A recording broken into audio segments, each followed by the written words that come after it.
하루의 경제 주식 마무리, 오늘도 경조마의 문을 열겠습니다. 총선 결과를 안고 재개장한 터라서 오늘 투심의 향방에 참 많은 분들이 관심을 가졌을 것 같은데요. 양시장 모두 보합권에서 지수 자체는 마무리를 했지만 그래도 만만치 않은 뒷심을 발휘했습니다. 코스피는 소폭 오른 채 빨간불을 켜면서 마무리를 했습니다. 자, 이제 앞으로의 증시 향방에 대해서도 많은 분들 관심을 갖고 계실 텐데요. 오늘 목요일 경주마에 강력한 세 분들과 함께 현재 상황 또 앞으로의 투자 전략 함께 세워보도록 하겠습니다. 어서 나오십시오. 네, 네, 반갑습니다. 네. 자, 오늘 함정랑 차장님은 저희 경주마를 2년여 만에 방문을 해주셨습니다. 오랜만에 오셨는데 각오 한 말씀 부탁드립니다. 각오라기보다는 각오라는 게 너무 이제 그래서 오랜만에 한경 TV 여러분들, 시청자 여러분들 인사하게 돼서 너무나 반갑고요. 오랜만에 인사드리는 것만큼 또 좋은 정보, 소스 내용들로 전해드릴 수 있도록 앞으로도 열심히 준비할 것을 약속드립니다. 반갑습니다, 여러분. 예. 차장님께서 밝혀주셔서 바로 질문을 바로 또 드려야 될 것 같네요. 오늘 지수 흐름을 보면 참 뭐라 해야 돼, 다이나믹하다고 해야 될까요? 큰 낙폭을 보였다가 낙폭을 줄였다가 또 상승 갔다가 뭐 아주 종잡을 수 없이 다이나믹한 하루였던 것 같습니다. 오늘 장 어떻게 평가하시는지요? 오늘 아침에 우리가 예상했었던 모든 매크로와 모든 수치들은 안 좋은 쪽으로 해석할 수밖에 없었던 하루였다라고 생각이 듭니다. 아침장에는. 그런데 어쨌든 외국인의 지수의 하드캐리, 삼성전자를 매수하는 지수의 하드캐리와 그다음에 밸류업 프로그램의 선반영이 악재, 그러니까 주가가 조정을 준 것에 대한 선반영, 이제는 털어냈다. 나 빠질 만큼 빠졌다라는 것이 이제는 악재의 재료 소멸로 반영이 되면서 주가가 오히려 역으로 상승하는 모습을 보였는데요. 오늘 하루 종일 3대차가 올라가고 삼성전자, SK하이닉스가 올라가는 모습을 보면서 제 본심은 좋기는 좋은데 찝찝함을 지울 수가 없었던 하루였기 때문에 오늘의 외국인의 매수의 목적이 옵션 만기일이라는 특수성을 감안해야 될 필요도 있지 않을까라는 우려가 하루 종일 차지하고 있어서, 물론 우리가 악재된 것들 다 시장이 어느 정도 다 선반영됐어라는 말로 모든 것들을 다 변명으로 할 수 있고 이유를 나중에 갖다 붙일 수는 있겠지만, 실제로 미국의 10년물 금리의 폭등은 수급을 바로 때릴 수 있는 저는 악재였다고 생각이 들거든요. 적어도 지수를 여기까지 올 플러스를 만들 상황은 아니지 않았나라는 생각이 제 한편에 밸류업 프로그램이 선반영됐다는 것으로 시장을 해석할 수는 있겠지만, 내일 증시를 한번, 내일의 수급을 확인해보고 싶은 찝찝함은 한켠에 있었던 것이 오늘 제가 시장을 바라본 본심이지 않았나라는 생각이 듭니다. 굉장히 이 복잡하고 고난이도의 지금 해석을 해주셔서 제가 잠깐만요, 정리를 좀 해야 되겠.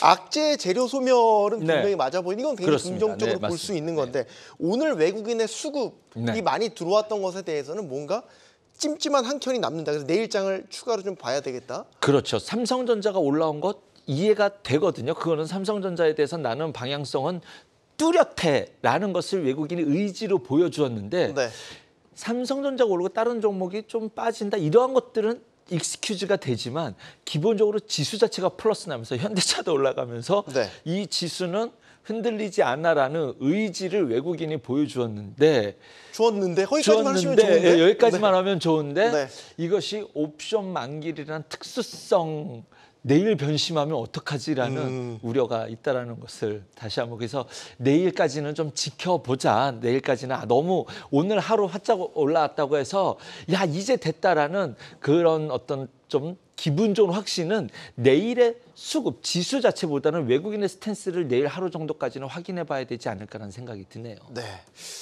살금살금 걸으시면서 경주마를 2년 만에 첫 포문을 열어주셨습니다. 이사님은 어떻게 보셨습니까? 앞에서 다 말씀을 하셔가지고 제가 뭔 얘기를 해야 될지 잘 모르겠는데 일단 지금 매크로 환경은 별로 좋지 않습니다. 환율도 그렇고 그다음에 미국제 10년물 금리 수준도 지금 4.6을 넘어서는 상태까지 왔고, 그런데 유가 역시 지금 WTI 기준으로 85달러 이상을 지금 올라오는 상태라 그러면 제반적인 상황이 안 좋은 데다가 어저께 CPI가 예상보다 또 높게 나와버리는 바람에 금리 인하 가능성에 대한 부분이 또 퀘스천이 붙었던 그런 하루였기 때문에 아침부터 일단 하락은 좀 예고가 됐었던 것 같습니다. 네. 다만 한 가지 염두에 두셔야 되는 거는 저는 여전히 똑같이 생각을 하고 있지만 4월 달은 유동성이 미국 달러 시장의 유동성이 좀 감소하는 측면에서는 좀 네거티브한 측면이 분명히 있었던 시장이고요. 그걸로 인해 가지고 미국채 10년물 역시도 지금 반등을 했던 측면이 있고 그다음에 이제 CPI 관련해 가지고 잘 나올 거라고 예상했던 그 측은 거의 없었거든요. 네. 뭐 잘해야 이제 예상치고 오히려 더 많이 나올 가능성에 대한 우려감도 좀 사실 있었던 거고. 뭐 제반적인 환경 여건들이 좋게 생각은 하고 있지 않는 상황이다라는 거. 그런 거에 비해 가지고 우리나라 증시가 생각보다 저는 4월 달에 좀 약간 흔들림이 있었지만은 굉장히 견조했다고 보고 있거든요. 지금. 네. 견조했던 거는 대부분의 내용들이 우리 내적인 내용 그 문제가 아니라 다 외부 리스크였다는 거죠. 주로 환율 같은 경우도 지금 우리가 1,360원을 넘어섰지만 예전 같으면 1,360원 넘어서는 순간 우리나라 증시는 굉장히 크게 빠지거나 흔들리는 게 일반적이었었는데 네. 생각보다 견조했던 이유는 우리는 지금 사실 오히려 수출 데이터라든지 이런 걸 보면은 반도체가 늘고 있고 자동차 견조하고 오히려 좋아지는 그림이 계속 나오고 있거든요. 네. 그럼 외부적인 어떤 요인에 의해 가지고 환율도 좀 작용을 했던 측면이 있는 거고 유가 올라가고 있는 거 그다음에 미국채 10년물 올라가는 거에 비해서 외국인들이 한국 시장에 대해서 공격적으로 매도를 취하지 않는 이유 자체도 그런 부분들이 어느 정도는 좀 가만히 돼 있다. 그리고 총선에 대한 얘기들도 많이 걱정을 하시던데 네. 총선 전과 후가 달라진 게 아무것도 없습니다. 여소야대였었고요. 지금도 여소야대 마찬가지고 네. 외국인들이 지금 밸류 프로그램으로 인해 가지고 만약에 들어왔다고 하면 여소야대가 여대 야소를 전제로 해가지고 될 거라고 해가지고 들어왔던 건 아니거든요. 네. 결국은 한국이 이런 정책을 추진하는 것 자체가 한국 정책이 일관성 있게 밀고 나갈 거다라는 것을 기본적으로 깔고 들어왔던 거기 때문에 큰 그림에서는 바뀐 게 없다. 다만 4월 달이 그 달러 자금 시장을 놓고 보면은 그 3월 달까지 계속해가지고 단기채 발행을 줄였었거든요, 미국이. 네. 단기국채 발행을 줄이고 장기채를 늘려놨었기 때문에 신용 창출이 많이 줄어들면서 유동성 감소 효과가 좀 나왔었던 거에다가 QT 계속 되고 있었고 또 4월 달은 미국이 납세의 달입니다. 거기와 관련된 또 자금이 또 4월 중순에 또 빠져나갑니다. 네. 이런 것들이 복합적으로 좀 작용이 돼서 시장에 영향을 준다라는 측면에서 봤을 때 공격적으로 대응하는 건 아니지만 그렇다고 너무 위축될 필요는 없지 않느냐. 네. 그런 관점에서 좀 말씀드리겠습니다. 두 분의 공통된 의견이 보면 우리를 둘러싼 전반적인 객관적 시장 환경은 좋지 않아 보이는데 그걸 너무 악재로 해석할 필요는 없다라고 지금 보시는 것 같고 오늘 우리 지수의 흐름도 보면 아까 뒷심 말씀드렸지만 네. 뒷심이 괜찮았어요. 네, 뭐 그 뒷심을 괜찮게 만든 수급 중에 주체가 또 외국인에 대한 수급이었고 사실 코스피 같은 경우에 장중 시작하자마자 뭐 마이너스 1.4% 가까이 빠지면서 출발을 했습니다. 그럼에도 불구하고 마지막에 강보합까지 올려낸다는 것은 그만큼 뒷심이 상당했다라는 부분. 그리고 이 반도체 관련된 흐름 자체는 국내뿐만이 아니라 글로벌적인 흐름과 동조화가 나타나고 있기 때문에 쉽게 죽지는 않겠다라는 부분을 다시 한 번 더 여실히 확인시켜준 부분이 아니었나 그렇게 판단 한번 해봤습니다.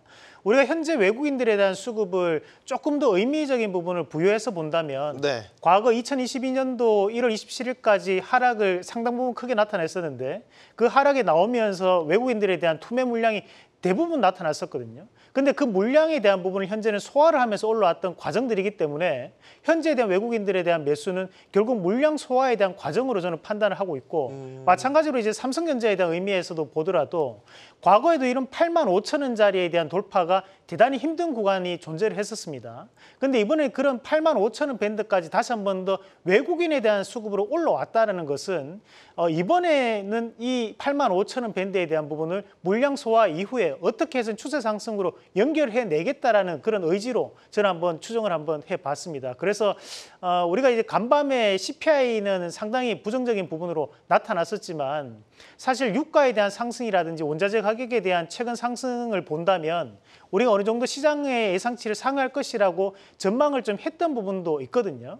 그렇다 보니까 시장은 이미 선반영됐던 부분이 저는 더욱더 강하게 나타날 수 있다고 보고 간밤 강하게 움직였던 기업이 또 엔비디아가 오히려 반등에 대한 모멘텀을 붙였습니다. 네. 1.9% 정도 반등하는 모습이었는데 그런 부분 자체를 감안했을 때는 오히려 지금 현재 이런 글로벌적인 반도체 분야에 대한 상승 랠리는 좀 더 이어질 수 있는 우리나라 증시에도 긍정적인 영향을 좀 더 주지 않을까라는 의견을 드리고 싶습니다. 반도체 랠리에 있어서는 우리도 요즘에는 동조화가 되고 네. 있기 때문에 그럼 우리도 예를 들어서 뭐 삼성전자, 하이닉스를 필두로 해서 뭐 전공정, 후공정, 소부장 다 포함해서 더 갈 여력이 남아 있다. 네, 뭐 충분히 지금 여력이 있다고 봐야 될 것 같고 최근에 그 테마성을 움직였던 유리기판 관련된 기업들도 오늘 강한 반등이 좀 나타났었는데 그것도 반도체에 대한 일환으로 저는 한번 해석을 해봤고 네. 마찬가지로 지금 현재 이 반도체 안에서도 소재 관련된 기업들이 재평가를 좀 보이고 있습니다. 그 말인즉슨 1분기 실적이 개선되는 흐름이 나타날 수 있다라는 그런 추정되는 움직임들을 보유하고 있기 때문에 저는 뭔가에 대한 객관적 증거가 있고 그에 따른 수급이 들어오는 과정이라면 증시는 쉽게 빠지지는 않을 것이다. 오히려 지금 현재 우리가 좀 조심해야 되는 종목군들이 오늘 시장에도 드러났다시피 이제 원전 관련된 기업들이 상당 부분 급락세가 연출됐습니다. 네. 말 그대로 현재 정부 정책에 대한 부분에서 일부 견제할 수 있는 움직임이 들어올 수 있다는 것이 이미 주식시장에 어느 정도 지금 반영이 되고 있다고 보고 마찬가지로 또 신재생 에너지 관련된 기업들은 또 반등을 조금씩 보이는 모습들이었는데 이것도 R200에 대한 기대감이 현재 증시에 좀 더 반영되는 과정이 아닌가. 그리고 우리 시청자분들이 오늘 시장을 보셔서 느끼시겠지만 이런 정치 테마주가 결국 우리가 소문에서 뉴스에 팔아라는 얘기를 많이 하잖아요. 네. 오늘 대부분 이런 국회의원 관련된 인물 관련된 뭐 정치 테마주들은 대부분 더 하락하는 모습들이 나타났었거든요. 그래서 결국 정치 테마주에 대한 말로는 좋지 않다라는 걸 다시 한 번 더 확인시켜줬던 시장이 아닌가 그런 의견을 드리겠습니다. 알겠습니다. 자, 총선 결과를 안고선 오늘 우리 장이 재개장을 했단 말이죠. 총선 결과 뭐 다 아시겠지만 야권의 압승으로 끝이 났습니다. 뭐 여소야대, 뭐 이전에도 여소야대면 여전히 여소야대가 이어지고 있는 형국이고 그러면 우리 장에는 어떤 영향을 미칠 것이냐. 첫 손에 꼽아봐야 될 건 아무래도 밸류업 관련주, 저PBR주 이 부분이 아닐까 싶습니다. 차장님. 오늘 장 초반만 해도 이 저PBR주, 밸류업 관련주들의 낙폭이 꽤 컸어요. 어떻게 해석을 하고 계시는지요? 이영훈 이사님께서 말씀해 주신 걸 다시 한번 또 제가 강조해 드린다면 네. 바뀐 게 없어요. 시장이. 뭐가 바뀐 게 없냐면 여소야대였으니까 지금 이미 그렇다고 해서 지금 이번 총선 결과로 나중에 대선 안 하나요? 지금 여기서 밸류업 프로그램을 원점으로 돌릴 수 있는 상황은 아니다라고 생각이 듭니다. 그리고 이미 4월 초부터 밸류업 프로그램 관련된 주들은 충분히 이것을 예측할 수 있는 그 기본 데이터, 지지율 데이터를 갖고 시장이 조정을 줄 만큼 주었다라고 생각이 들거든요. 네. 그래서 이제부터는 오늘의 양봉은 뭐 양봉이다라고 생각하는 것이 대표적으로 이제 자동차랑 은행주지만 제 기준에서는 그 종목들은 지금 일단은 빠질 만큼 빠졌고 악재도 털렸으니 이제 다시 방향을 보되 이제 그 밸류업 프로그램이 확정짓는 5월로 예정되어 있죠. 5월에서 6월로 예정되어 있는 그 결과물을 보고 싶은 뭐 기다림 거기에 외국인 수급까지 플러스 알파. 지금 CPI도 높게 나왔죠. 네. CPI 높게 나와서 금리 인하 기대감이 6월에서 이제 9월, 7월에서 이제 9월로 미뤄지는 이제 데이터가 나오고 있습니다. 지금. 네. 하지만 이것도 바뀐 게 없어요. 우리 작년 12월에 올해 금리가 3월에 인하될 것으로 시장에서는 전망을 했었거든요. 그런데 매크로 지표들이 좋게 나오죠. 경기가 좋은 거예요. 네. 그러니까 금리 인하가 뒤로 계속 밀려가고 있었습니다. 계속 뒤로 밀려가는데 지수가 빠지던가요? 계속 좋게 나왔었어요. 지수는 계속 올라가지 않았었습니까? 네. 그러니까 계속 지금 매크로가 좋게 나와서 금리 인하를 뒤로 미루는 것은 이미 우리가 겪고 있었고 정치적인 상황도 달라질 것이 변한 것은 없다.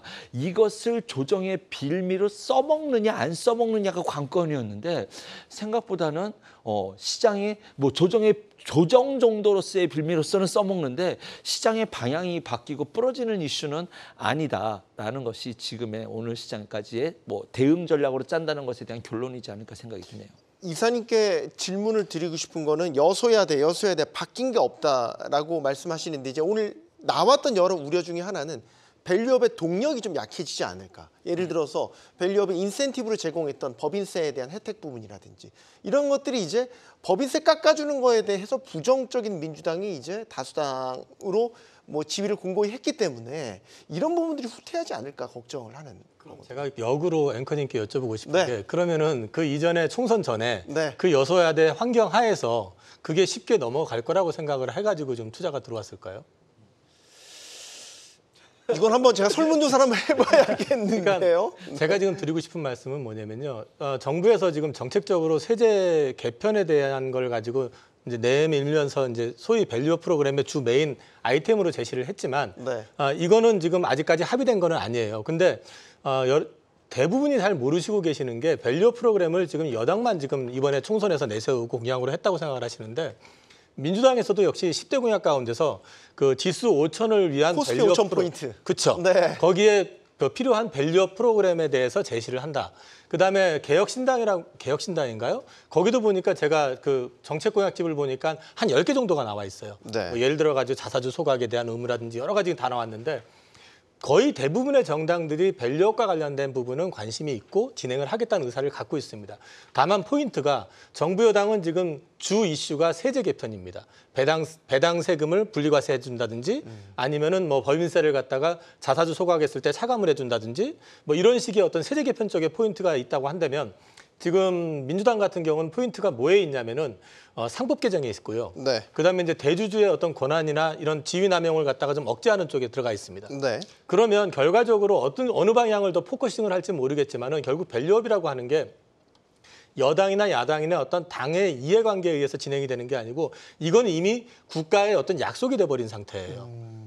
외국인들은 그걸 믿고 들어온 상황이고 그럼 이거를 갖다가 무시해버리고 이제 총선 끝났으니까 없던 일로 하겠다라고 한다는 것 자체는 국가 신인도의 문제가 될 수도 있습니다. 네. 이거는 이미 국가의 약속이기 때문에 이 부분을 어떻게 풀어갈 것이냐는 앞으로 여와 야의 그 회의라든지 협의를 통해 가지고 이게 좀 더 구체화될 가능성이 있다라고 보여지고 세금 관련된 부분들이 있어서는 민주당이 쉽게 협조하지 않을 수도 있겠지만 이거 역시도 마찬가지로 그렇다고 해서 이걸 일방적으로 파기하지는 못할 거라고 저는 봅니다. 어차피 이 부분에 있어서 또 금투세 얘기들 많이 하잖아요. 네. 금투세 물 건너간 거 아니냐. 총선 전에도 마찬가지로 요소야 됐었는데 금투세가 통과가 되려고 그러면 결국 야당의 협조가 있어야 되는 문제였죠. 물론이죠. 애초부터 그 문제는 결국은 야당 없이 일방의 어떤 방향에서 가는 건 절대 아니다. 그리고 또 한 가지 염두에 두셔야 되는 건 지금 총선이 끝났지만 차후에 대선을 염두에 둔다 그러면 이 금투세 이슈는 계속해가지고 진행형이 될 가능성이 높고 이것과 관련해가지고 지난 대선 때도 그 민주당에서는 금투세 시행을 내세웠다가 순간적으로 좀 바꿨었어요. 그 왜 바꿨었냐면 이제 네. 아무래도 표심도 있지만은 정책적인 부분에 있어서 여러 가지 의견을 많이 반영을 하잖아요. 네. 그래서 민주당에서 이재명 그 당시 대선 후보가 금투세 유예에 대한 발언을 했었고 그 이후에 민주당이 금투세와 관련된 얘기를 그 대선에서는 거의 하질 않았었습니다. 그리고 작년에 금투세 유예될 때도 그 처음엔 좀 노이즈가 있다가 나중에 그냥 합의해가지고 넘어왔었잖아요. 근데 네. 이 문제를 너무 한 방향으로 보시지 말고 이제부터는 조금 더 큰 시야로 보시면서 큰 그림에서 밸류업은 어떤 방향이든 지속될 가능성이 높다. 그리고 금투세 역시도 그 안에서 어떤 식이든 풀어갈 가능성이 높다는 측면에서 관심을 계속 가지시고 투자자 시대면은 우리한테 맞는 게 무엇인지에 대해서 판단을 하셔가지고 적극적으로 거기에 따른 대응도 고민을 해보실 필요가 있다고 생각합니다. 네. 크게 보면 이제 밸류업 안에도 이제 금투세에 들어갈 코리아 디스카운트라는 차원에서 본다면 지금 종합적으로 말씀을 주셨으니까 이상로 대표님께도 의견을 좀 네. 구하겠습니다. 네. 지금 현재 이제 나오고 있는 이 밸류 프로그램 관련해서 우리가 벤치마킹을 하고 있는 것이 바로 일본의 밸류 프로그램이었습니다. 네. 그래서 바로 2014년부터 시행이 되면서 현재까지 이어져 오면서 일본 증시에 대한 상승 원동력이 되었다 이렇게 다들 평가를 하고 있습니다. 제가 이 말을 드리는 이유는 지금 현재 우리나라 같은 경우 밸류 프로그램에 대한 얘기를 하고 있지만 아직까지는 상당한 초기 단계에 대한 부분에 머물러 있다라는 거거든요. 그런데 이걸 가지고 우리가 지금 현재 왈가불가할 필요는 없다라는 거죠. 결국 그에 따른 기대감 자체는 주가에 대해서 이미 한 번씩 다 반영을 했고 다만 현재는 이제 조정폭이 좀 나타나고 있는 과정이라고 저는 보는데 사실 이런 밸류 프로그램에 속해 있는 기업들이 저평가 가치주에 대한 성격이 대단히 강한 기업들입니다.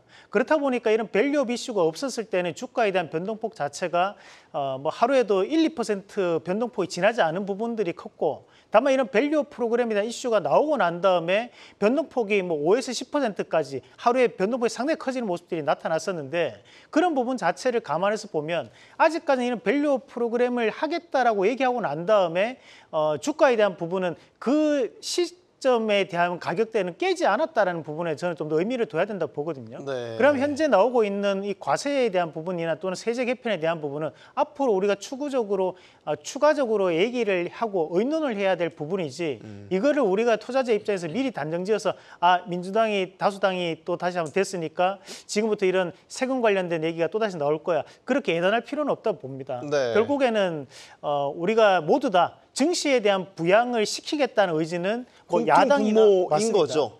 그런 분모 안에서도 민주당 같은 경우에도 코스피 5,000포인트 만들겠다라는 공약을 꾸준하게 왔던 과정들이기 때문에 그에 따른 이제 협치를 통해 가지고 방법론적인 부분의 차이를 좀 더 의견을 모아가는 그런 모습들이 나온다면 충분히 증시에 대한 밸류 프로그램 관련된 부분도 우리가 개선책은 반드시 있다.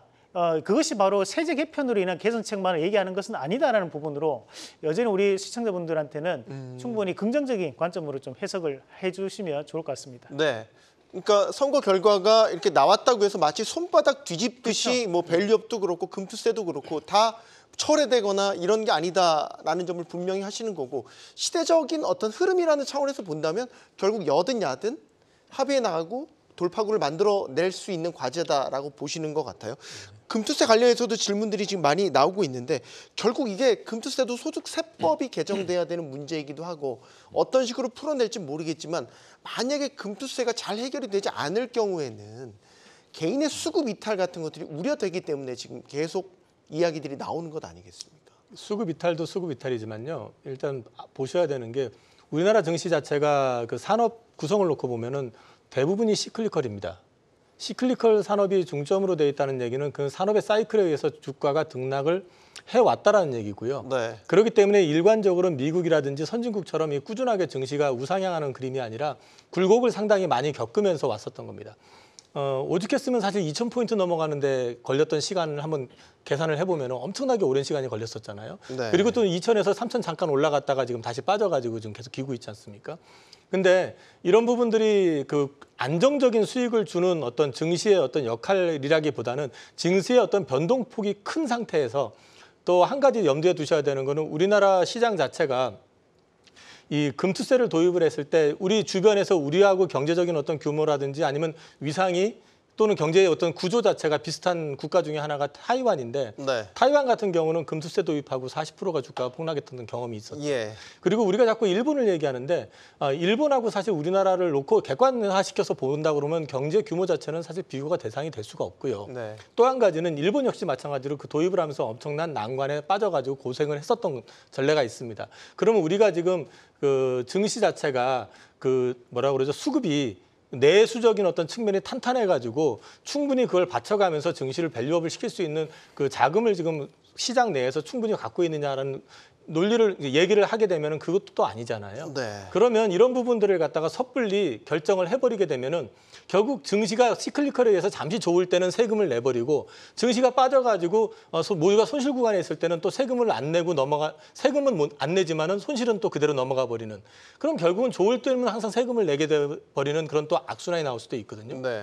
이런 것들을 종합해서 놓고 얘기한다 그러면 금투세 도입과 관련해 가지고는 앞으로 많은 논의가 더 필요할 것이고 과연 우리 환경에 적합한지 그리고 이 부분이 모든 투자자들한테 와닿을 수 있을 만큼의 리저너블한 이슈가 될 것인지에 대해서 충분한 논의가 더 필요한 시점이지 이걸 지금 단정할 시점은 아니라고 보고 있습니다. 네.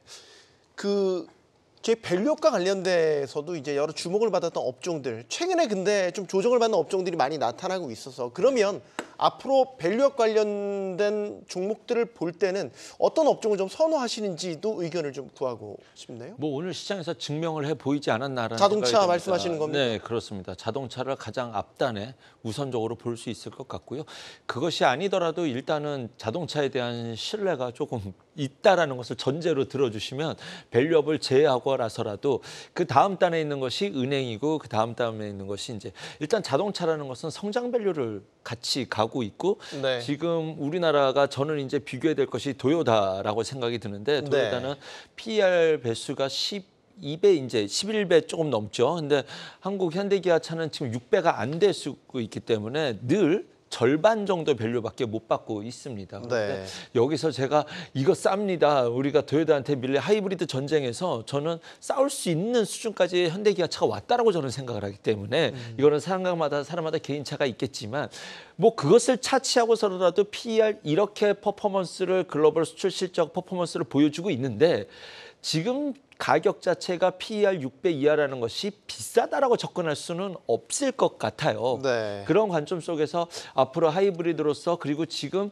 다시 전기차뿐만이 아니라 전기차 성장 밸류를 테슬라가 다 가져갔지 않습니까? 근데 지금 내연기관과 섞어야 된다라는 이야기들이 계속 나오고 있는 상황 속에서 그러한 구조적 그림이 우리 완성차 업체들이 잘 갖고 있다는 생각이 들어서 기본적으로 성장 밸류와 밸류 프로그램의 가능성 두 가지 매력들을 다 같이 갖고 있는 것이 자동차라고 생각이 들고 있고요. 네. 그 다음 달에는 은행주 정도 보고 있는데 은행주 관련돼서는 조금 긴 전략인 것 같아요. 이제 긴 전략, 긴 전략이다. 긴 호흡에서 보고 긴 들어가야 호흡에서 된다. 보고 네. 있다라는 것인데 뭐 여기에 대해서는 지금 현재에서는 이제 금융권에서 규제들이 굉장히 타이트해졌잖아요. 네. 그런데 이제 이런 것들에 대해서 방향을 많이 바꿔야 된다. 정책상에서는 이제 규제에 대한 이런 것들에서 방향을 바꿔야 될 때 은행주가 좀 수익에 대해서 상방으로 열릴 가능성이 있지 않을까. 은행주의 규제들이 타이트했었기 때문에 대출 규제 완화라는 것이 이것이 시장에 경제적으로서 좋은 건지 아닌 건지는 모르겠지만 좀 긴 호흡에서는 좀 한번 고민해 볼 필요가 있지 않을까 생각이 드는데 네. 일단은 시장이 그것이 뭐 반영이 되는 것처럼 일단은 자동차를 가장 앞단에 두고 볼 수 있겠다 생각합니다. 뭐 현대차 이야기를 한다면 이사님께도 의견을 좀 구해야 될 것 같아서 네. 배당 수익률도 상당히 이제 계속해서 높아지고 있기 때문에 여러 측면에서 좀 긍정적으로 보고 계시잖아요, 이사님도. 저 뭐 말씀드렸던 것 같은데 2020년도에 제가 현대차 우선주 8만 원, 9만 원일 때 매수를 했었거든요. 네. 지금까지 가지고 있고요. 지금 현재 작년 말 기준으로 그러니까 작년 배당 기준으로 했을 때 우선주가 한 7.6% 정도 배당이 나올 겁니다. 네. 그러면은 지금 7.6% 배당에다가 본주 우선주 괴리율이 우선주가 지금 본주 가격이 한 4% 내외 정도 될 거예요. 네. 근데 통상적으로 미국 같은 경우는 이제 우선주하고 본주 괴리율이 11%, 12%. 그러니까 적네요. 네, 원래 작은 게 왜냐하면 우량한 회사들 같은 경우는 사실 M&A 이슈, 그러니까 의결권에 대한 유무만 차이가 나는 거잖아요. 네. 그러면은 그 차이를 가지고 어느 정도 갭을 줄 것이냐를 놓고 봤을 때 10% 내외면 적정한 거거든요. 근데 우리나라에서 지금 그 갭이 제일 작은 게 삼성전자였는데 삼성전자가 저기 코로나 팬데믹 때 고점 찍었을 때 당시에 괴리율이 11%였었습니다. 그러니까 네. 본주 가격의 89% 정도까지 갔었고요. 지금 보니까 한 81%까지 내려와 있습니다. 그렇다고 보면은 지금 시점에서는 그 거래가 없는 소형주, 작은 우선주 개념이 아니라 이 우량하면서 거래량도 좀 많고 시가총액이 큰 우량 우선주 개념으로 봤을 때 괴리율이 좀 있는 쪽은 지금부터 사 들어가셔도 괜찮을 것 같고 말씀하신 현대차 같은 경우는 현대차 우선주 같은 경우는 지금 작년 23년 배당 기준으로 7.6%도 나온다 그러면 네. 지금 은행에서 4% 이자 안 주잖아요. 거기다가 현대차가 지금 올해도 실적이 역성장할 거라고 보는 리포트들은 거의 없어요. 지금. 네. 그리고 아까 함 차장님 말씀하셨지만은 PER 기준으로 6배밖에 안 되는 상황이고 토요타 같은 경우가 PBR로 봤을 때 1.4배까지 올라가 있는데 지금 이게 0.7배 정도밖에 안 돼요. 절반 가격이에요, 지금 사실은. 그렇게 본다 그러면은 배당을 놓고 보든 장기 투자를 놓고 보든 현대차가 현재 전기차, 하이브리드, 그다음에 내연 이 세 가지의 어떤 포트폴리오가 가장 잘 돼 있는 그 회사 중에 하나거든요. 네. 그런 맥락에서 놓고 봤을 때는 앞으로도 저는 현대차 그룹, 현대차를 위시해가지고 뭐 모비스 관련돼 있는 회사 쪽은 앞으로도 계속 관심 가져보실 만할 것 같습니다. 네. 이상론 대표님께서도 네. 뭐 밸류업 관련주 중에서는 어디를 네. 제일 선호하시는지요? 뭐 앞에 자동차주들 많이 말씀하셨으니까 자동차주를 제외하고 좀 한번 찾아본다면 우선은 지금 현재 그 본업 자체에서 좀 충실하게 이루어지고 있는 지주사들에 대한 재평가도 좀 나타나는 부분들입니다.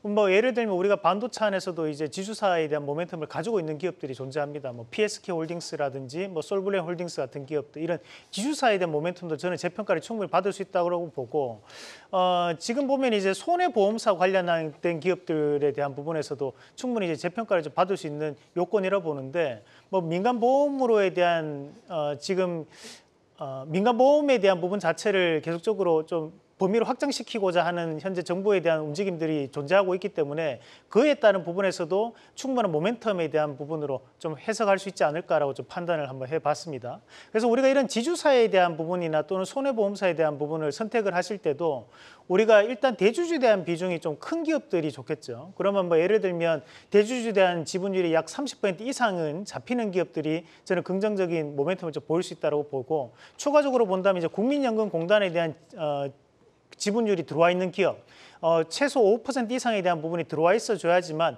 정부 정책에 대해서 순응하면서 긍정적인 뭐 주주에 대한 주주 가치를 좀 더 제거할 수 있는 움직임들이 나타날 수 있다고 판단할 수 있고요. 추가적으로 본다면 우리가 이제 자사주에 대한 모멘텀도 한번 같이 확인을 해볼 수 있겠습니다. 그래서 앞에서 충분히 뭐 자동차주들에 대해서 좋은 논평들을 해주셨는데, 자동차주뿐만이 아니라 우리가 반도체 안에서도 지주사에 대한 모멘텀이 있는 기업들을 좀 더 충실하게 보시는 전략, 그리고 손해보험사들도 다시 한 번 더 체크해 보시는 전략으로 말씀드리겠습니다. 네, 총선 결과와 관련된 이슈 하나만 더 짧게 이상은 질문 드리고 싶은 게, 이 민주당이 어쨌든 다수당으로서 지위를 유지하게 되면서 민주당이 추진하고 있는 탄소 감축 드라이브, 즉 한국형 IRA라고도 이제 이야기를 하는데, 이런 지원 기대감이 커지고 있으면서 오늘 또 주목받았던 게 뭐 전기차, 신재생 에너지, 그린 수소 이런 부분들이 좀 주목을 받았거든요.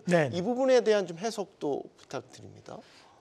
결국 지금 시장이 바라볼 때는 냉정하게 좀 평가를 하는 것 같습니다. 원전은 아니다라고 끄어놓고 좀 보는 것 같은데, 그만큼 최근에 이런 원전 관련된 이슈가 어떻게 보면 현 정부에 대해서 가장 강하게 정부적인 부분에 드라이브를 걸었던 부분이기도 하거든요. 그럼에도 불구하고 오늘 원전 관련된 기업들이 대부분 다 하락을 하면서 다른 여타의 대체 에너지 관련된 기업들에 대한 수급이 들어가 버렸단 말이에요. 그 말인즉슨 에너지는 글로벌적인 신재생 에너지 쪽으로 흘러갈 수밖에 없다라는 것을 국내 증시에서 다시 한 번 더 재확인해주는 그런 움직임이었다고 보고, 그래서 오늘 유의미한 움직임을 좀 봤던 것이 이제 풍력 관련주 쪽에서는 유의미한 움직임이 좀 나왔다고 봅니다. 지금까지는 보면 미국에 대한 금리 인하에 대한 기대감이 나타났을 때마다 좀 들썩거리는 움직임들이 나타났지만, 이번에는 금리 인하에 대한 기대감은 오히려 낮아지는 상태에서도 반등이 보였다는 것은, 이것은 미국에 대한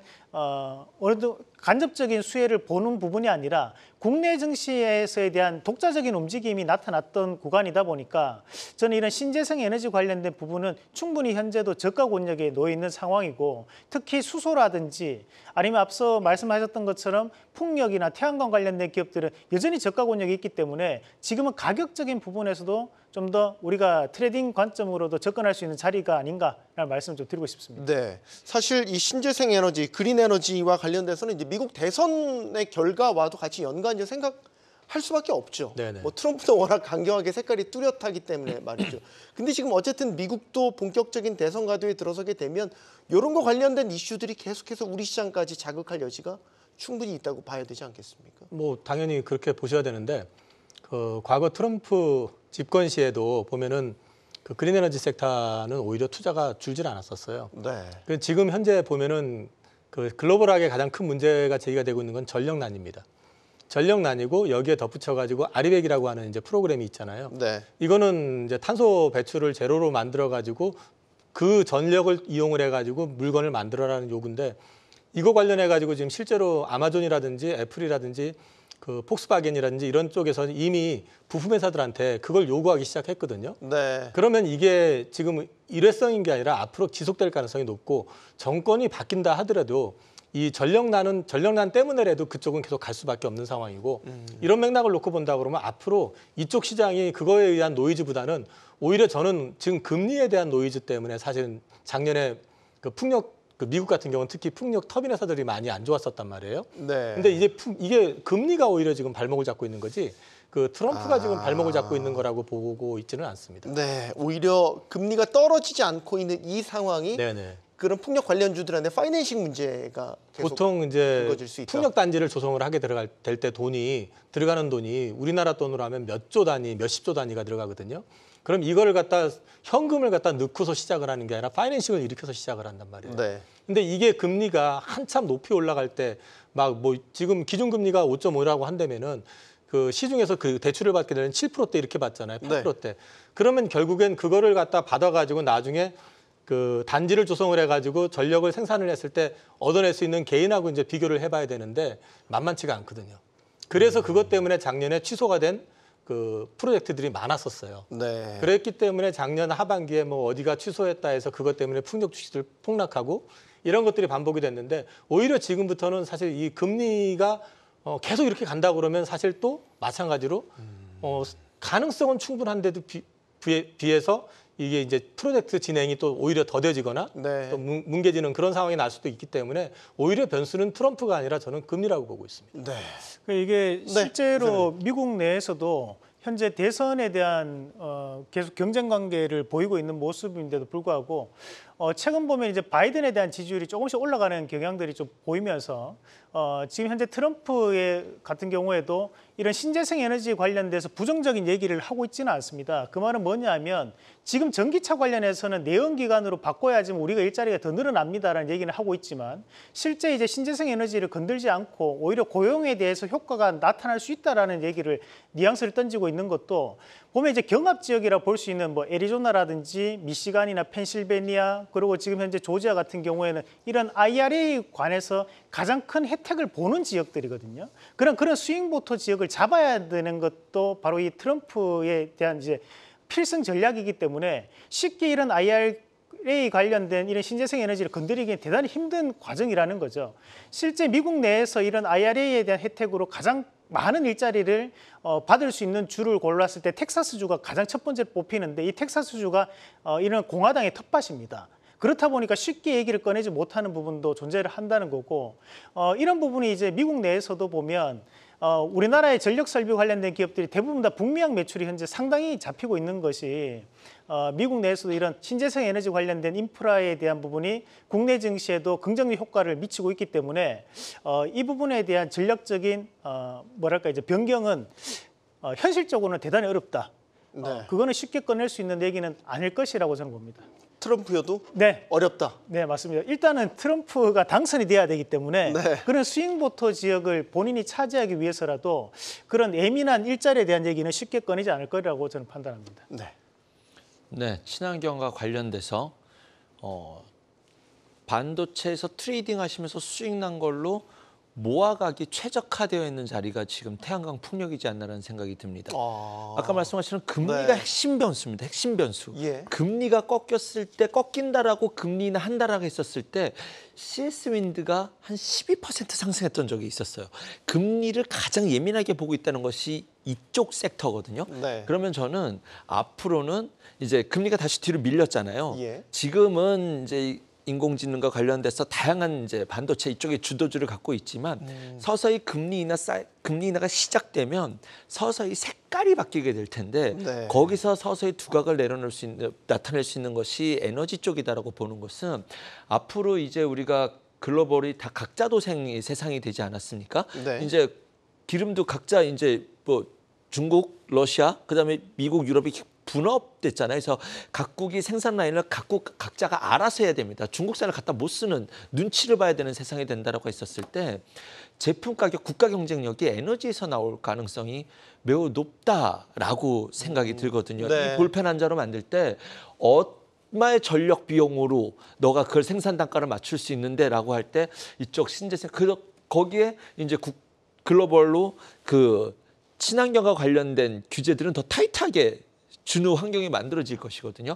지금은 금리 때문에 아무것도 할 수 없었지만 금리가 인하되는 사이클에 롱텀 사이클로 보신다면 언제나 그래서 이러한 종목들을 시크릿과 경기 민감주라고 하잖아요. 네. 그래서 이쪽 사이클에 대한 다음번에 어떤 랠리가 올 때 그 상승폭 또한 만만치 않으니 지금 반도체에서 충분히 트레이딩 하시면서 이익 난 것을 바닥에서 간헐적으로 이삭죽기, 뭐 적금형 투자로 하기에는 최적화된 타이밍이 오지 않았나라는 생각은 가져봅니다. 우리 뭐 요즘 많이 쓰는 말로 줍줍 타이밍이다. 네, 맞습니다. 풍력 관련주들은 네, 말이죠. 그러니까 풍력, 금리 인하에 대한 시그널만 나와도 상당히 주가가 탄력적으로 움직이기 때문에 소위 지금 AI나 반도체에서 잘 수익 내시는 그 여윳돈을 줍줍 타이밍이라고 보시고 이런 쪽에 생각을 해보셔도 좋을 것 같다라고 말씀을 주셨습니다. 자, 조금 이제 거시경제 이야기를 저희가 해보려고 해요. 밤사이에 나왔던 여러 뉴스들 중에서 가장 주목되는 뉴스는 나라 밖에서는 역시 네, 물가 지수가 아닌가 싶습니다. CPI 쇼크라고 또 불리우는데 미국 CPI가 이렇게 높게 나올 거라고 예상은 하긴 했었는데 막상 또 숫자로 보니까 네. 느껴지네요. 체감이 되긴 하네요. 뭐 사실 CPI가 높게 나올 가능성이 높다라고 생각했던 거는 뭐 앞에서 이제 유가라든지 그 다음에 이제 지금 현재 돌아가는 뭐 글로벌 곡물가라든지 이런 것들도 그렇고 미국 집값 역시 지금 생각처럼 떨어지지 않는 상황에서 이런 것들이 복합적으로 좀 작용이 되고 있다 보니까 예상은 어느 정도 했었고 그렇기 때문에 사실 또 시장이 거기에 충격 예상을 했음에도 불구하고 금리 인하 물 건너간다 해가지고 주가가 급락을 했었고 미국이 또 빠지니까 우리는 아침에 푹 빠져서 시작을 했지만 이 부분은 어느 정도 예상이 좀 됐었던 부분이라는 점. 그 다음에 이게 이전부터 계속 스티키하다는 얘기를 많이 했었잖아요. 끈적끈적하다. 그래서 이제 이게 앞으로 인플레가 뭐 갑자기 3%대까지 빠진 것처럼 급격하게 2%대를 볼 거다 이런 기대를 했던 사람은 많지는 않을 거예요. 그래서 앞으로 이제 이런 부분들보다는 시장에서 지금 보고 있는 거는 미국은 지금 그렇게 움직여도 최근에 보면은 유로존 쪽 보면은 그 금리 인하를 이미 시작한 데도 있고 그다음에 물가 상승률 자체가 확 떨어진 데들이 많아요. 그 얘기는 지금 유로존 같은 경우는 실제로 그 경기 후퇴, 침체 얘기들이 지금 나오기 시작하고 있거든요. 그럼 거꾸로 이제 저는 어떤 생각을 하고 있냐면은 지금 우리는 지금 CPI의 그 인덱스가 오르고 내리고를 포커싱을 하고 있지만 그 폭 자체가 지금 굉장히 크지는 않잖아요. 그 제한적인 범위 내에서 움직이고 있는데 만약에 유럽이 경기 침체 우려를 반영을 해가지고 금리 인하를 당장이라도 지금 다른 데서 전반적으로 다 진행을 할 가능성도 있어요. 그러면 유럽이 만약에 그걸 금리 인하를 하게 된다 그러면 그걸 명분 삼아 가지고 미국 역시도 7월 이후에 경기 그 고금리를 계속 유지하게 될 경우에는 지금 미국이 지금 가장 원하는 거는 소프트 랜딩이지만 지금 노랜딩 얘기도 나오고 있지만 실제로 보면은 경기 침체의 어떤 시그널이나 이런 것들이 조금씩 보이고 있다고 하거든요. 예를 들어 가지고 고용 같은 경우도 좋다고 하는데 그 내용을 까보면은 정규직이 아니라 다 비정규직에 대한 부분들이고 그다음에 이제 임금 상승률 자체도 이제 많이 정체가 되기 시작하고 이제 빠지기 시작하는 그림이 나오고 있기 때문에 이런 부분들이 경기 침체로 만약에 후퇴로 떨어지게 됐을 경우에는 오히려 그거는 뭐 바이든의 입장에서도 그렇고 또 그 파월의 입장에서도 그렇고 본인이 원하는 어떤 그림하고는 또 매칭이 되지 않을 가능성도 높다. 이런 맥락에서 봤을 때 결국 저는 여전히 금리 인하는 이제는 소수 의견이 되겠지만은 여전히 6월에도 가능하다라고 저는 보고 있습니다. 여전히 6월에도 가능하다고 보고 계십니다. 네, 여전히 금리 인하에 대한 이상로 대표님. 네, 뭐 우리가 알 수 있는 방법은 없습니다, 사실. 물론 없죠. 그렇지만 이제 우리가 뭐 어느 정도 예상을 하면서 대응을 해본다면 일종의 희망 고문에 대한 부분도 좀 존재한다고 봅니다. 뭐 우리가 6월달 같은 경우에도 51%였다가 이번에 보니까 17%까지 떨어졌다 뭐 이런 얘기들이 나오던데 뭐 그것도 전망일 뿐인 부분이고 다만 이제 여기서 봐야 되는 것은 우리가 이 6월 달이 되면 이제 연준에 대한 점도표가 이제 공개가 될 거라는 거죠. 그러면 우리가 뭐 2차례 할 것이냐, 3차례 할 것이냐에 대한 부분에서 다시 한번 더 정확한 부분이 나타나겠지만 여기서 봐야 되는 것은 결국에는 금리 인하는 할 수밖에 없다라는 부분에 그에 따른 희망 고문이 지금 시장에 대한 증시 상승의 일부 원동력이 저는 되고 있다고 보거든요. 여기서 만약에 근데 금리 인하를 하지 않는다라는 부분으로 가정해서 봤을 때 결국 그러면 미국이라는 나라가 현재 유가에 대한 상승과 그 원자재 가격에 대한 상승에 굴복하고 말았네라는 부분. 그러면 그런 유가라든지 원자재에 대한 부분을 주로 크게 생산하고 있는 원자재 부국이라고 보는 나라들은 일종의 미국과 적대점을 지고 있는 이런 브릭스 국가들이 대단히 많다라는 거죠. 그러면 글로벌적인 주도권 자체가 결국 미국에서 다른 여타의 중국을 포함한 이런 브릭스 쪽으로 넘어간다라는 얘기밖에 안 되는 건데 저는 그렇게 미국이 현재에 대한 주도권을 뺏길 것 같지는 않다고 보고요. 그래서 현재까지에 대한 상승은 어쩔 수 없는 상승이었다고 보지만 결국 증시라는 것은 그런 기대감에 대한 부분이 훨씬 더 크게 작용하는 바 뭐 6월 달에는 저는 조금은 확률은 좀 떨어질 수 있다고 보고 대신에 7월 달, 6월 달이 안 되더라도 또다시 7월 달에 대한 기대감을 시장은 부풀려서 우리에게 다시 한 번 더 희망 고문을 할 가능성은 높다. 그리고 7월 달이 또 안 되면 이번에 9월 달에 진짜로 할 거야라는 그런 양치기 소년에 대한 마음으로 양치기 소년. 뭐 계속적으로 누가 양치기 소년인가요? 연준인가요? 아니면 뭐 연준과 파월 뭐 그런 사람들이 뭐 양치기 소년이 되겠죠. 하지만 이 양치기 소년도 보면 우리가 과거에 그런 동화 얘기도 보다시피 세 번째는 진짜였거든요. 결국에는 진짜로 할 수밖에 없다는 부분을 좀 더 주목해 볼 필요가 있지 않나라는 말씀을 드리고 싶습니다. 네. 양치기 소년이 저 거짓말을 안 할 때 좀 알려줬으면 좋겠는데 소년치고 나이가 좀 많긴 하죠. 그렇긴 하네요. 네. 아니 근데 사실 그 차장님 저희가 받아들이는 걸 어떻게 받아들이냐의 문제가 더 어떻게 보면 중요한 거잖아요. 네. 지금 아까 선반영 말씀도 주셨기 네. 때문에 다시 제 질문을 드리면 앞으로 계속해서 이 금리 인하, 이 물가 지표와 연관된 이 금리 인하에 대한 전망들은 계속 업데이트 어떤 방향일지 모르겠지만 네. 될 거란 말이죠. 받아들인 우리는 어떻게 될 거냐. 정상이냐 비정상이냐를 판단하셔야 될 것 같습니다. 저는 오히려 만약에 금리 인하를 9월에 한다고 했는데 6월에 갑자기 파월 연준 의장이 깜짝 금리 인하 해버리면 오히려 저는 9월에 하기로 했었는데 네. 6월에 한다고 내가 모르는 뭔가가 있구나. 특히 아마 어쩌면 재정이 생각보다 매우 위태함을 느꼈기 때문에 지금 금리를 더 못 올리는 이유는 재정이 불편하기 때문이잖아요. 그런데 지금까지 금리 인하를 뒤로 미루는 이유는 지극히 정상적인 겁니다. 우리는 느낄 수 없지만 미국은 PCE 조처, CPI 조처 이거는 모르겠어요. 그런데 물가가 유가가 올라가니까 이거 올라가는데 지수 데이터들이 올라가는데 소비도 탄탄해. 까봤더니 건전하진 않지만 얘네들이 고용도 잘 되고 있으니 네. 이것 때문에 미국 매크로가 좋아서 금리를 뒤로 미루는 것은 지극히 정상적인 환경이지 않습니까? 여기서는 뭐 시장에 아직까지의 뭐 이런 지금 뭐 레이 달리오라든가 모건 스탠리 회장이 말하는 뭐 엄청난 금리 8%, 버블에 네. 뭐 그런 두려움을 가질 필요는 없다. 아직은 이 사이클의 ING는 좀 이렇게 좁은 범위 내에서 판단을 하는 트레이딩 관점을 유지할 수 있다라고 생각이 듭니다. 근데 요즘에 이제 계속 그 눈에 들어오는 것 중에 하나가 환율, 국제 유가, 또 하나 국채 금리 이 부분이거든요. 네. 너무 많이 올랐어요.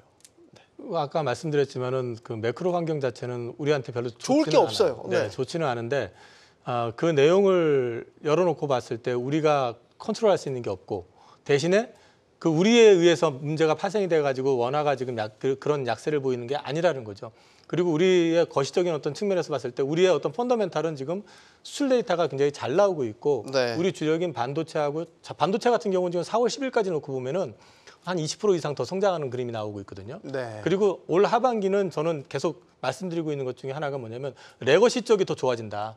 온 디바이스 AI 효과가 본격화될 가능성이 높다라고 말씀을 드리고 있기 때문에 우리나라의 어떤 펀더멘탈하고 무관하게 지금 움직이고 있는 거기 때문에 사실 우리 환경 자체에 이런 환경에도 불구하고 우리 증시가 생각보다 견조할 수 있다는 말씀을 드리는 거고요. 네. 이런 부분들 때문에 당분간은 크게 뭐 등락을 하기보다는 4월 말까지는 뭐 박스권에서 움직일 가능성이 있다고 보고 있습니다. 네. 짧게만 이상훈 대표님, 반도체 주와 관련된 상승 동력 이상 없다고 판단하고 계시는지. 네, 지금은 반도체가 주도주라고 봐야 될 것 같고 우리가 트레이딩을 하더라도 반도체 관련된 기업들 위주로 좀 트레이딩을 하신 전략. 다만 한 가지 변수가 있다면 미국 채금리에 대한 상승을 좀 억제시키려고 하는 움직임이 보인다면 이란 관련된 이슈가 한 번 더 또 부각될 수 있다. 중동 네. 불확실성이 부각되었을 때 미국 채금리가 확 빠졌던 적이 있거든요. 그것을 한번 노릴 수 있는 미국의 전략적인 부분도 있을 수 있다라는 네. 부분 말씀드리겠습니다. 알겠습니다. 자, 미국의 금리 인하 기대가 꺾였고요. 또 선거 결과가 시장에 또 긍정적으로 작용할 것 같지도 않고 뭐 이런 걱정들이 꼬리에 꼬리를 무는 것 같기도 하죠. 자, 그러나 투자 인생의 정상으로 올라가는 길에 지금은 조그만 언덕에 불과할지도 모릅니다. 어쨌든 우리는 정상을 향해 한 발 한 발 가고 있습니다. 경주마도 함께하겠습니다. 오늘 하루도 수고하셨습니다. 고맙습니다.